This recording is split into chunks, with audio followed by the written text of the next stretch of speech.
Outlook cannot connect to the server is a common issue usually caused by network problems, incorrect settings, offline mode, or a corrupted profile.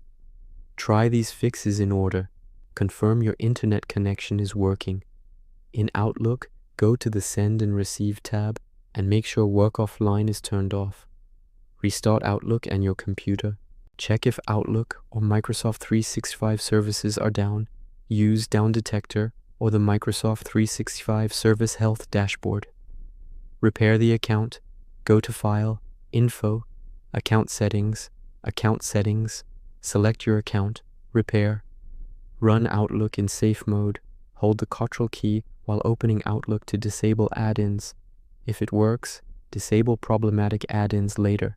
Create a new Outlook profile. Go to Control Panel, Mail, Show Profiles, add a new profile and set it as default. Update Outlook or Office, File, Office Account, Update Options, Update Now, Repair Office, go to Windows Settings, Apps, Microsoft 365, Modify, Quick Repair, or Online Repair.